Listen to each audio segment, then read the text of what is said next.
제가 잠시 캐나다 밴쿠버로 어학연수를 다녀온 적이 있습니다. 그곳에는 저희 이모의 가정이 30년간 가깝게 자리를 잡으며 살아오셨기 때문에 제가 적응하는 데 무리 없다고 판단했기 때문에 한 달간 이모의 집에 머무르게 된 것입니다. 그리고 자연스럽게 캐나다에서 태어난 친척 동생들과 함께 살며 그동안 만나지 못해 나누지 못한 친척들의 간에 정을 쌓으며 잘 지내었습니다.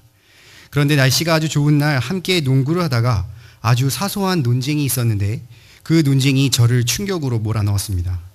바로 한국과 캐나다가 축구나 농구와 같은 운동 경기를 하면 누구를 응원할 거냐는 저의 질문에 당연히 친척 동생은 한국이라 대답할 거라는 저의 예상과 다르게 망설임 없이 캐나다라고 대답하는 것이 아니겠습니까? 외모가 분명히 한국인이고 어려서부터 이모부와 이모의 한국식 교육을 통해 분명히 같은 한국인의 정체성으로 의뢰 한국을 응원할 줄 알았던 그들이 캐나다에서 태어나 그곳의 문화와 교육을 받으며 캐나다인의 정체성을 가지고 캐나다를 더욱 사랑하는 사람으로서 성장했던 것입니다. 우리가 자라면서 나는 누군가라는 질문을 남들에게 듣거나 자기 자신에게 하며 자신의 정체성에 무엇인지를 한 번쯤은 고민해 보셨을 겁니다. 이 질문의 대답은 지금은 아주 쉽게 하실 수 있을 것입니다. 내가 받은 교육과 문화, 현재 사는 위치, 직업을 통해 쉽게 나는 대한민국 국민이다. 또는 나는 학생이다. 또는 나는 한 가정의 가장이다라고 말할 수 있는 것입니다. 그리고 이러한 정체성은 확실한 확립이 되기 때문에 반드시 그에 따른 헌신이 필요한 것입니다. 바로 예를 들어 대한민국 국민이면 애국심을 가져야 하고 학생이면 학업에 열중해야 하며 가장이면 그 가정을 책임지고 먹여 살려야 하는 것입니다. 이것이 올바른 정체성을 가지고 살아가는 것이 아니겠습니까? 이처럼 오늘 본문에도 도대체 넌 누구냐라는 사람의 질문에 자신의 정체성을 분명히 밝힌 한 사람이 있는데 바로 요나입니다. 그는 이 질문에 나는 히브리 사람입니다 라고 고백하였습니다. 당시 히브리 사람은 하면 국가적으로 이스라엘 백성들을 지칭하겠지만 이 단어는 이스라엘 백성들이 이방인들과 구별하기 위해 자신을 소개할 때 사용하는 명칭으로서 자신의 영적 정체성을 나타낸 말입니다. 수많은 대답 가운데서도 그는 자신의 영적 정체성을 밝힌 이유가 무엇이겠습니까? 왜냐하면 그는 여러 우상의 신들을 섬기는 다른 이방 민족과 다르게 오직 유일하신 하나님만을 섬기는 자였기 때문입니다. 오늘날 우리 또한 하나님을 섬기며 살아가는 성도입니다. 분명한 성도로서의 영적 정체성을 가지고 그에 따른 헌신이 있어야 하는 자들인 것입니다. 그렇다면 성도로서 영적 정체성을 가지고 산다는 것, 즉 성도가 성도답게 산다는 것은 무엇이겠습니까? 저와 여러분은 이 시간 본문의 말씀을 통해 성도의 정체성을 지닌 자는 우리는 어떻게 살아가야 하는지를 함께 상고해 보겠습니다. 첫 번째로 성도의 정체성을 가진 우리는 영적 침체를 떨쳐내고 하나님 말씀에 순종해야 합니다. 우리 본문의 말씀 1절부터 3절까지의 말씀을 함께 합독하겠습니다. 여호와의 말씀이 아미떼의 아들 요나에게 임하니라 이르시되 일어나 저 큰 성읍 니느웨로 가서 그것을 향해 외치라. 그 악독이 내 앞에 상달되었음이니라 하시니라. 그러나 요나가 여호와의 얼굴을 일어나 다시스로 도망가려 하여 욥바로 내려갔더니 마침 다시스로 가는 배를 만난지라. 여호와의 얼굴을 보여 그들과 함께 다시스로 가서 배삭을 주고 배에 올랐더라. 아멘.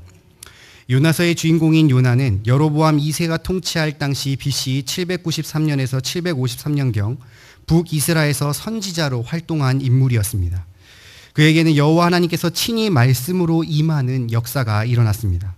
그런데 그 내용은 당시 이스라엘 백성의 입장으로선 전혀 이해하기 힘든 내용이었는데 바로 니느웨에 가서 심판을 경고하라는 복음의 메시지를 전달하라는 것이었습니다. 당시 니느웨는 이스라엘과 적대 관계에 있는 아수르의 수도였기 때문입니다. 즉 히브리 사람에게는 니느웨는 자신들을 괴롭히는 원수의 핵심 부이며 하나님의 은총에서 멀리 떨어져 있으며 구원과 무관하며 심판이 불가피한 이방의 땅으로 여겨졌기 때문에 그곳에서 복음을 전한다는 것은 요나로선 이해할 수도 없고 또한 하고 싶지도 않은 일이었던 것입니다. 이는 이미 여호와 하나님께서 장차 있게 될 이방에 대한 복음의 전파를 예시하시고 또한 이방인이라 할지라도 그들 역시 하나님께서 창조받은 대상이라는 차원의 큰 계획하심을 나타내기 위함이었으나 요나는 그 크신 하나님의 뜻을 깨닫지 못했던 것입니다. 이에 요나는 그 즉시 여호와의 낯, 즉 여호와의 얼굴을 피하고자 그 길로 3절에 나타난 듯이 다시스로 도망가고자 했습니다. 여호와의 얼굴을 피한다는 것은 쉽게 말해 여호와의 뜻을 수행하지 않겠다는 의미로서 말 그대로 말씀에 불순종하겠다는 것입니다. 다시스는 스페인의 항구로서 예루살렘의 상당한 먼 도시로 그 당시 사람들은 지구가 둥글다는 사실을 몰랐기 때문에 지도상 가장 서쪽 끝에 있는 소위 땅끝 마을이었습니다. 즉 요나는 땅끝까지 가서라도 절대 이방인에게 회개의 메시지를 전하지 않겠다는 굳은 의지를 관철한 것입니다. 심지어 비싼 성가, 즉 상당한 금액의 뱃값을 지불하면서까지 불순종의 길을 선택한 것입니다. 이런 그의 거듭되는 불순종은 요나의 신앙 상태를 끝없는 나락으로 떨어뜨렸습니다. 3절에 나타난 욥바로 내려갔던 이의 이 내려갔다는 원어로 높은 곳에서 낮은 곳으로 내려갔다는 행위를 나타내는 단어입니다. 이 단어는 총 4회 등장하는데 먼저 방금 말한 3절에 욥바로 내려갔더니와 그리고 배로 올라갔다, 5절에 배 밑까지 내려갔다, 그리고 2장 6절에 산 뿌리까지 내려갔다 등 모두 히브리 야라들을 의도적으로 사용한 것으로 볼 수 있습니다. 이는 요나가 하나님에 피하여 달아나는 과정 속에 영적으로 점점 하나님으로부터 멀어지며 영적으로 점점 침륜에 깊이 빠지는 과정을 보여준 것입니다. 그는 히브리 사람으로서 민족의 대적자들인 아수르의 니느웨가 혹시라도 회개하여 하나님의 심판이 취소될까 두려워하였습니다. 조국 이스라엘이 아수르 제국의 조공을 바치나 쓰라림을 걷고 있다는 민족적 감정의 울분이 그를 지배하고 있었기 때문에 그는 하나님의 말씀에 불순종하였습니다. 오직 선민만이 구원을 받을 수 있다는 민족주의적이고 국수주의적인 그의 사상으로 인한 육체적 정체성 때문에 그는 결국 하나님의 말씀을 거듭 불순종하였고, 이는 그의 신앙 상태가 깊은 영적 침체로 이어져 버린 결코 선민으로서의 정체성은 온데간데 없어져 버리고 만 것입니다. 제가 전에 들었던 한 집사님의 간증을 지금 말하려 합니다. 그분은 전에 다녔던 교회에서 미지근한 신앙생활을 하시다가 경양에 오시고 나서 5년간 정말 누구보다도 열심히 직분과 봉사와 예물을 감당하셨다 합니다. 그리고 5년이 지나 6년이 되는 때에 너무나 힘들어서 그때부터 하나씩 내려놓기 시작했습니다. 신방장을 내려놓고 교사를 내려놓고 11조를 내려놓고 처음 하나씩 내려놓을 땐 마음과 몸이 편할 줄 알았는데 오히려 그 시간에 다른 것을 더 신경 써야 할 일이 생기더니 쓸데없는 돈이 들어갔다고 합니다. 그럼에도 교육자의 권면에 거부하여 모든 것을 내려놨을 때는 그의 마음이 너무나 편했다고 합니다. 그래도 구원받은 자로서 자신이 생각했던 마지노선인 예배 생활은 분명히 지키겠지라고 생각하였으나 한 번씩 두 번씩 가정사를 핑계로 빠지기 시작하더니 온전한 예배 생활마저도 흔들려 버리게 된 것입니다. 그리고 이런 성도답지 못한 생활은 하나님께서 그 집사님의 건강을 치심을 통해 결국 다시 순종하고 돌아왔다는 내용의 간증이었습니다. 성도 여러분, 한 번의 불순종은 또 다른 불순종을 불러올 수밖에 없습니다. 불순종으로 인해 도피는 결국 은신하게 되며 모든 것을 회피하다가 끝내 깊은 영적 침체에 빠져버리고 결국 성도로서 가장 기본 생활인 마저 흔들리며 그것이 큰 죄도 모르는 영적으로 묻어지는 큰 죄를 범해버리고 마는 것입니다. 그렇다면 성도가 성도답지 못하게 살지 못한 죄악된 모습을 보시는 하나님께서 가만히 계시겠습니까? 공의로우신 하나님께서 결코 그대로 두시지 않으시고 돌아오게 하시기 위해서라도 그 죄를 물어 반드시 대가를 치르게 하시는 것입니다. 그렇다면 성도가 성도답게 성도의 정체성을 지키며 어떻게 살아야 하겠습니까? 아주 단순하게도 강단을 통해 주시는 하나님의 말씀을 통해 담당 교육자의 권면을 통해 그저 순종하기만 하면 되는 것입니다. 성도의 기본인 주의를 성수하며 예배를 드리고 드려야 할 각종 예불에 감사함으로 드리며 주신 직분에 충성되이 봉사하는 것이 바로 성도의 정체성을 가진 우리가 살아야 할 길인 것입니다. 이는 아무리 내가 불순종하여 깊은 영적 침체에 빠지더라도 작은 순종을 하기만 한다면 얼마든지 다시 하나님께로 돌아올 수 있는 길이기도 한 것입니다. 매년 12월만 되면 언제나 더 이상 직분을 감당치 못했다는 직분자들과 계속 직분자를 감당하기를 바라는 교육자 간의 줄다리가 시작됩니다. 물론 10년, 20년 끊임없이 달려와 지친 육신과 마음, 그리고 피치 못할 사정이 또한 있을 수 있습니다. 그러나 우리는 하나님께서 택하신 성도입니다. 우리가 아무리 힘들다고 자녀를 버리고 부모의 역할을 포기할 수 없듯이 한 번 택한 성도는 계속해서 성도의 삶을 살아가야 하는 것입니다. 비록 성도의 정체성을 가지고 살아가는 이 성화의 과정이 비록 힘들고 어렵더라도 그 끝인 저 천국에서 잘했다 칭찬하시는 충성된 종이라고 칭찬하시며 기뻐하실 우리 주님과 영원한 복락 속에 거하는 것이니 이 땅에서의 잠시 잠깐의 고난은 기쁨으로 견뎌내지 않겠습니까? 한 번의 불순종은 거듭된 불순종으로 이어져 끝내 깊은 영적 침체로 이어진다는 사실을 꼭 기억하며 무시로 주시는 강단의 말씀과 교육자의 권면을 통해 비록 어렵고 힘들더라도 성도의 정체성을 지닌 자로 언제나 순종하여 살아가시는 경양의 성도님들 되시기를 주님의 이름으로 바랍니다. 두 번째로 성도의 정체성을 가진 우리는 어떠한 상황 속에서도 자신이 성도임을 밝혀야 합니다. 우리 함께 4절에서 10절의 말씀 함께 합독하겠습니다. 여호와께서 큰 바람 바다 위에 내리심에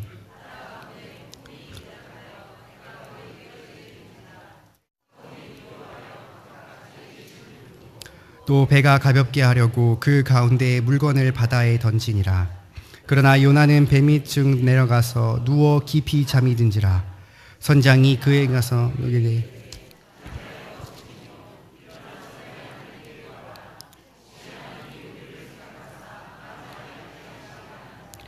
그들이 서로 이르되 우리가 제국기라 하여 이 재앙이 누구로 인하여 우리에게 임하였나 알게 하자고 곧 제비를 뽑으니 제비가 요나에게 당한지라.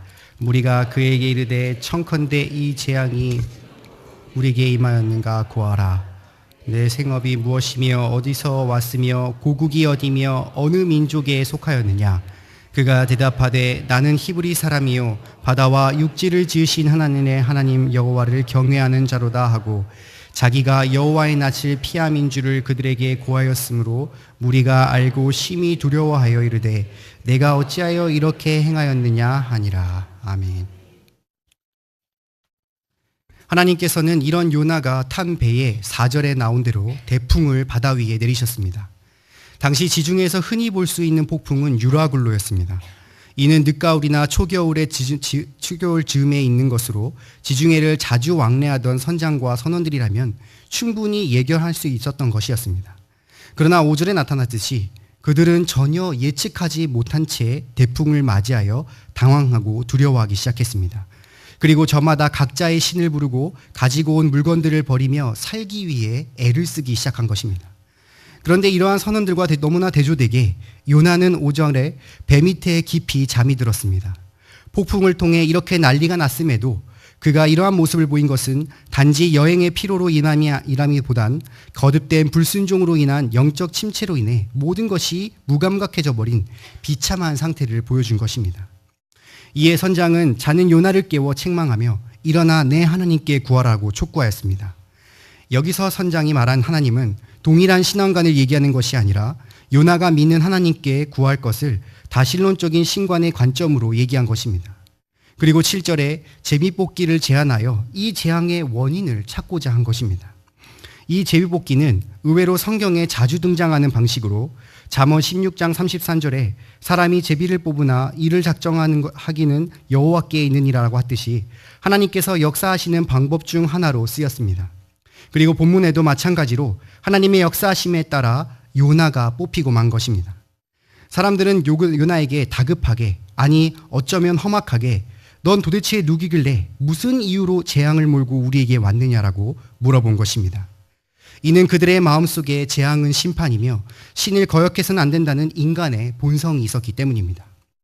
바다 한가운데서 폭풍이 몰아쳐 배는 점차 난파되고 있는 상황에 그리고 어떤 이는 절박하게 어떤 이는 험악하게 자신만을 쳐다보며 무슨 짓을 할지도 모르는 이 참 위험하고도 절박한 상황 속에서 불순종으로 여기까지 온 요나에게 사실 어쩌면 기대할 답변은 없었을지도 모릅니다. 그런데도 놀랍게도 9절의 말씀을 통해 요나의 입술에 나는 히브리 사람이요 바다와 육지를 지으신 하나님 여호와를 경외하는 자로라고 고백한 것입니다. 이는 여러 신을 섬기는 것이 유행인 이방 족속과 확실하게 구별돼 오직 유일신이신 하나님만을 믿고 섬기는 자임을 밝히는 자신의 영적 정체성을 분명하게 선포한 것입니다. 그리고 10절에 자신이 여호와께 불순종하였음을 그들에게 고백하였습니다. 그는 이러한 폭풍이 보내신 이가 여호와의 하나님이신지를 깨달았습니다. 그리고 그 이유가 자신의 죄 때문임을 깨닫고 점차 영적인 침체에서 무딘 상태에서 깨어나기 시작한 것입니다. 아마도 제비뽑기에 뽑히면서 모든 것을 섭리하신 하나님의 손에 벗어날 수 없음을 직감한 것입니다. 그리고 그는 이러한 목숨이 달린 위기 순간 속에 거짓으로 모면하는 것이 아닌 온전한 자신의 영적 정체성인 하나님을 섬기는 자임을 분명하게 나타난 것입니다. 1999년 4월 20일 콜로라도 덴버에 있는 콜럼바인 고등학교에는 다니는 에릭과 딜런이라는 두 학생의 총기 난사 사건으로 인하여 12명의 학생과 1명의 교사가 사망한 충격적인 사건이 있었습니다. 미국의 최악의 총기 난사 사건 가운데 하나로 기록된 이 사건은 자동소총과 사제폭탄을 무장한 15살의 에릭과 딜런이 치밀하게 계획한 가운데 자기 다니는 학교 친구들에게 총기를 난사했다는 사실만으로 충분히 경악할 만한 일이었습니다. 그러나 미국은 물론 모든 크리스찬인들이 감동과 교훈을 주었던 것은 살인을 저지른 학생들의 범행 동기와 평소 행실, 처참한 현장의 취재 열기가 한 차례 지나간 후에 밝혀진 캐시 버넬이라는 한 여학생의 얘기 때문이었습니다. 그녀는 에릭과 데런이 총을 들이밀고 너는 하나님을 믿느냐라고 물어볼 때에 믿지 않는다고 대답한 대부분의 아이들과 달리 총구 앞에서 하나님은 살아계시며 난 하나님을 믿는다라고 담대하게 외쳤습니다. 그리고 그들은 총을 난사하였고 그녀는 그렇게 세상을 떠났습니다.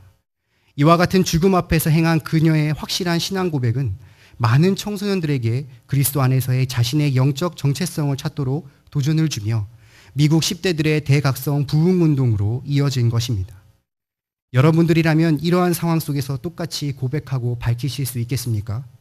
실탄이 장전된 총구가 내 머리를 겨누고 있을 때, 대풍을 맞고 있는 한가운데서 자신의 대답에 따라 자신을 바다에 던져버릴지도 모르는 이때에 우리는 과연 하나님을 믿는 자임을 떳떳하게 밝히실 수 있겠습니까? 아마 쉽지는 않을 것입니다. 그러나 지금 이 순간에도 신앙의 생활을 억압받는 많은 나라의 어떠한 위급한 순간 속에서도 하나님을 믿는 자임을 밝히는 바른 영적 정체성을 가진 성도들이 세계 곳곳에 있다는 사실입니다. 그렇다면 평화시대에 살고 있는 우리는 어떻게 해야 하겠습니까? 우리 또한 어떠한 상황 속에서 성도임을 분명하게 밝혀야 하는 것입니다. 연말이 되면 자주 있는 여러 회식과 망년의 자리에서 이제 곧 종강하여 주일에 있을지도 모르는 스터디 모임에서 너무나 친하여 내 모든 것을 다 알고 있는 세상 친구들 또는 동창회 모임에 있을 많은 유혹 가운데서도 우리는 분명한 성도의 정체성을 가지고 성도임을 나타내야 하는 것입니다.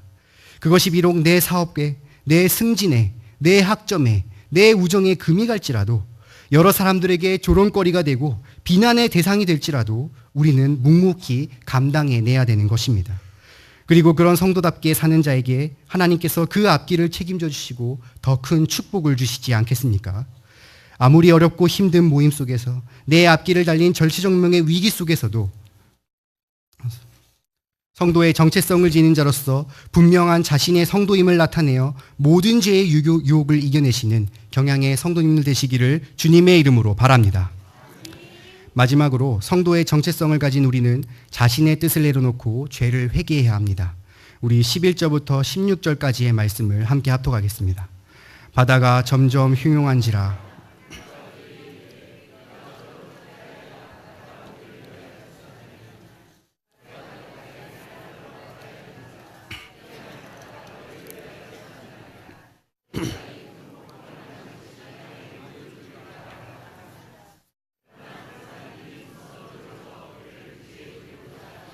바다가 그들을 향하여 점점 더 흉흉함으로 능히 못한지라. 무리가 여호와께 부르짖어 이르되 구하고 구하오니 이 사람의 생명 때문에 우리의 시키지 마옵소서. 무죄한 피를 우리에게 돌리지 마옵소서. 주 여호와께서는 주의 뜻대로 행하심이다 하고 요나를 들어 바다에 던짐에 바다가 뛰노는 것이 곧 그친지라. 그 사람들이 여호와를 크게 두려워하여 여호와께 제물을 드리고 서원하였더라. 이러한 고백을 들은 사람들은 바다가 점점 더 흉흉해지자 요나에게 구원의 방법을 물어봅니다. 즉 위기의 원인을 정확한 규명한 요나에게 그 위기를 벗어날 수 있는 방책이 있으리라고 생각한 것입니다. 그러나 요나는 참으로 뜻밖의 해결책을 내놓는데 바로 11절에 나를 들어 바다에 던지라고 얘기한 것입니다. 즉 죄의 원흉인 자신을 바다에 던지면 배는 안전할 것이라고 해결책을 말한 것입니다. 언뜻 보면 매우 멋져 보이는 해결 방안 아니겠습니까? 내가 죄를 저질렀으니 내가 희생해서라도 너희를 살리겠다라는 마치 영화의 대사에나 나올 법한 멋진 장면이지 않습니까? 위대한 희생으로서 사람을 살린 요나라고 세상 사람들이 감동할지도 모르겠습니다. 그러나 이는 결코 하나님이 원하시는 행동은 아니었습니다. 그는 분명 대풍으로 배가 난파하게 이른 것이 자신의 죄 때문임을 깨달았습니다. 그렇다면 그가 해야 할 바른 행동은 바로 죄에 대한 회개인 것입니다. 그는 그 자리에서 하나님께 무릎을 꿇고 회개의 기도를 드리며 자신의 뜻을 내려놓는 서원의 기도를 드렸어야 했습니다. 그리고 이를 통하여 재앙을 멈춰주실 것을 간구해야 했습니다. 그러나 요나는 분명 이 방법을 알고 있음에도 택하지 않고 오히려 자살행위나 다름없는 자신을 바다에 던지는 길을 택한 것입니다. 그는 왜 이러한 길을 택하였습니까? 그는 자신의 불순종 때문에 자기와 함께 탄 배에 탄 선원들이 고난을 당하는 것을 알고 이를 해결하고자 하는 마음은 있었지만 여전히 하나님 앞에 자기를 낮춰 회개하기를 원치 않는 완악한 마음을 가졌기 때문입니다. 그는 죽었으면 죽었지 이방인들에게 회개 메시지를 전하지 않겠다는 여전히 니느웨 복음의 전파에 사명에 대한 거부의 뜻을 강하게 표출했던 것입니다. 그런데 엉뚱하게도 이런 요나의 뜻에 13절에 선원들이 의외의 행동을 했습니다. 자신들을 바다에 던지라는 요나의 요구에도 불구하고 이방인인 이 요나 한 사람을 구하기 위해 모든 사람들이 사력을 다해 노를 저어 배를 육지로 돌리고자 한 것입니다. 그들이 이렇게 행동한 이유는 정확하게 언급이 되어 있지는 않지만 자신의 생명을 살리기 위해 다른 사람을 죽여야 한다는 것을 다갑게 생각하지 않을 수도 있고 또한 죽음을 자청한 요나에게 깊은 감명을 받고 보답의 의미로 볼 수도 있는 것입니다. 그러나 분명한 것은 그들의 입장에서 한 사람의 이방인 요나를 살리기 위해 수고하는 선원들과 편협한 선민의식과 배타적인 민족주의적 사고로 수많은 니느웨 백성들을 구원받는 것을 불쾌히 여긴 그리고 버티고 있는 요나의 행동이 대조를 이룬다는 것입니다. 즉 누가 선민이고 누가 이방인지 알 수 없는 묘한 상황이 돼버린 것입니다. 그러나 그들의 관대한 뜻은 끝내 이루지 못하고 결국 14절에 이 사람의 생명의 까닭에 우리를 멸망시키지 마옵소서 무죄한 죄를 우리에게 돌리지 마옵소서 주 여호와의 뜻대로 행하심이다라고 간구하였습니다. 그들은 요나를 던지는 자신의 죄를 철저히 자복하고 자신들에게 그 죄를 돌리지 말 것을 하나님께 간구하였습니다. 그리고 폭풍으로 인해 어쩔 수 없자 하나님이 원하신 뜻대로 하실 것을 고백하며 요나를 바다에 던진 것입니다. 그러자 바다가 순식간에 잠잠해졌습니다. 보통 바다는 잠잠해질 때까지 상당한 시간이 소요되는 건데 이를 아는 선원들은 이러한 현상을 보고 16절에 크게 두려워하였습니다. 여기서 두려움은 단순한 공포가 아니라 신에 대한 경외심을 표현한 것입니다. 그리고 그들은 한 발 더 나아가 여호와께 제물을 드리고 서원하였습니다. 당시 배에서 제물이 없었으므로 그들은 배에서만 여호와를 경외한 것이 아니라 육지에 나가서도 제물인 짐승을 잡아 제단을 올려 제사를 드리고 서원을 한 것입니다. 이는 그들이 이방임에도 지은 죄를 대해 두려워하며 간구하여 하나님의 놀라운 구원을 경험하고 경배와 서원을 드린 반면 하나님을 섬기는 자였던 요나는 자신의 뜻을 굽히지 않고 회개하지 않은 결과 깊은 바닷속으로 가라앉아 버리고 만 것입니다. 제가 학생 때 회사 사장님을 대상으로 한 설문조사를 잠시 본 적이 있습니다. 질문은 누가 최고의 사원이고 누가 최악의 사원입니까? 라는 질문이었으며 그에 따른 4가지의 보기가 있었습니다. 첫 번째는 사장의 뜻을 알고 열심히 하는 사람. 둘째는 사장의 뜻을 알지만 열심히 안 하는 사람. 세 번째는 사장의 뜻을 모르는데 열심히 하는 사람. 네 번째는 사장의 뜻도 모르고 열심히 안 하는 사람의 이렇게 4가지의 보기가 있었습니다. 당연히 최고의 사원은 누구겠습니까? 사장의 뜻을 알고 열심히 하는 사람이겠죠. 그렇다면 최악의 직원은 누구겠습니까? 사장의 뜻을 알면서도 열심히 하지 않는 사람이겠습니까? 사장의 뜻을 모르지만 그래도 난 열심히 해야지 하는 사람이겠습니까? 아니면 사장의 뜻도 모르고 열심히도 안 하는 사람이겠습니까? 다 별로지만 그 가운데서 사장의 뜻을 모르지만 열심히 하는 직원이 압도적으로 뽑혔습니다.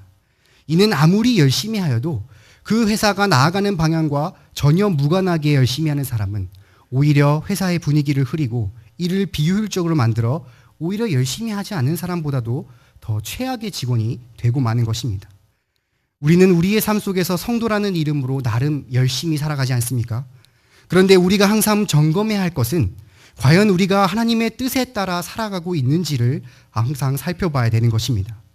우리를 통해 주시는 말씀과 겉면에 따라 순종하며 살아가는 것인지, 아니면 그저 내가 배운 대로 내 머리를 믿고 또는 내 양심을 믿고 내 뜻을 관철하며 사는 것은 아닌지를 우리는 반드시 살펴봐야 하는 것입니다. 하나님께 더 큰 것을 드린다는 목적하에 주일에 돈을 벌고 부당한 방법으로 이익을 취하는 것은 결코 하나님이 원하는 뜻이 아닌 것입니다. 아무리 선한 의도로 열심을 내어 하나님의 앞에 나아간다고 할지라도 그것이 하나님의 뜻이 아니라면 그것은 그저 하나님 뜻도 모르고 내 열심만 내는 최악의 성도가 되어버린 것입니다. 그러므로 우리는 언제나 우리의 뜻을 관철하고 하나님께 원망하고 대드는 우리의 죄를 하나님 앞에 무릎을 꿇고 회개해야 하는 것입니다. 그럴 때에 하나님께서 용서하시고 다시 한번 자신의 뜻에 통해 순종하며 살아가는 성도로서의 정체성을 가진 삶을 허락하시는 것입니다. 언제나 내가 하고 싶은 대로 내 뜻대로 하려는 죄인의 삶 속에서 성도의 정체성인 가진 자는 하나님 앞에 모든 죄를 내려놓고 회개하며 그 뜻이 무엇인지를 분명하게 분별한다는 것을 깨닫고 이처럼 성도다운 삶을 살아가시는 경양의 모든 성도님 되시기를 주님의 이름으로 바랍니다. 사랑하는 성도 여러분, 그리고 헌심을 다짐하시는 65, 66, 67, 68 여전도의 회원 여러분, 제가 대학생 때 이 요나서를 담당 목사님께 배울 때에 참 은혜가 안 됐던 적이 있습니다. 아무리 보아도 요나의 모습에서 성경에 나온 다른 인물과 너무나 판이하게 다른 것입니다. 선지자라면서도 불순종을 거듭하고 도망가고 그래도 위급한 순간 속에 자신의 정체성을 잘 밝히더니 회개하지 않고 오히려 자살을 택하고 이제 그 요나서 뒷부분에 나오듯이 물고기를 통해 회개시켰더니 복음을 대충 전하고 끝내 끝까지 하나님께 대드는 도대체 이 사람이 과연 선지자가 맞는가? 과연 성경에 나올 만한 인물인가라는 그러한 의구심이 들다 보니 절로 은혜가 되지 않았던 것입니다. 그런데 가르치던 목사님께서 이 요나서를 딱 한마디로 정리할 때에 저는 할 말을 잃었습니다. 바로 요나를 거꾸로 읽어보라 하신 것입니다. 거꾸로 읽어보면 무엇입니까? 나요. 요나의 모습이 나란 생각을 하고 생각해 보았을 때 너무나 부끄러울 수밖에 없었습니다. 예수 그리스도의 보혈의 십자가로 이방임에도 불구하고 택자로 구원을 거저받은 성도로서의 삶을 누리는 저의 모습이 매번 하나님의 말씀을 알면서도 불순종하고 상황에 따라 성도인 척 아닌 척 빠져나가며 끝까지 대들고 내 뜻을 관철하는 모습이 마치 거울에 비친 것처럼 너무나 흡사했기 때문입니다. 여러분들의 삶은 어떻습니까? 과연 이 요나를 이런 모습을 보며 비난하실 수 있겠습니까? 성도의 정체성을 가진 자로서 진정 성도다운 삶을 살고 계십니까? 우리는 성도의 정체성을 가진 자들로서 하나님의 말씀에 언제나 순종해야 합니다. 불순종한 불순종을 몰고 와 결국 영적 침체로 빠뜨린다는 이 사실을 꼭 명심하며 말씀과 변면에 아멘으로 순종해야 하는 것입니다. 우리는 성도의 정체성을 가진 자들로서 어느 상황에서도 성도임을 나타내야 합니다. 우리는 승진과 사업이 설령 목숨이 걸린 급박한 상황 속에서도 성도임을 나타내어 죄의 유혹을 떨쳐내야 하는 것입니다. 우리는 성도의 정체성을 가진 자들로서 자신의 뜻을 내려놓아 죄를 회개해야 하는 것입니다. 아무리 그것이 나의 선한 의도 행위라고 할지라도 하나님의 뜻이 아니라면 불순종인 죄임을 기억하며 회개함으로 하나님의 뜻대로 살아가야 하는 것입니다. 불순종을 거듭하여 영적 침체에 빠져 하나님께서 보내신 재앙을 통해 자신의 정체성을 깨달았음에도 끝까지 자기의 뜻을 관철하는 요나를 통해 부끄러운 나 자신의 모습을 발견하며 성도의 올바른 정체성을 가진 자로서 온전히 하나님의 말씀에 순종하여 언제 어디서라도 성도임을 나타내며 내 죄계를 회개함으로써 온전히 하나님의 뜻에 따라 살아가시는 진정 성도의 삶을 살아가시는 경양의 모든 성도님 되시기를 주님의 이름으로 축원하겠습니다.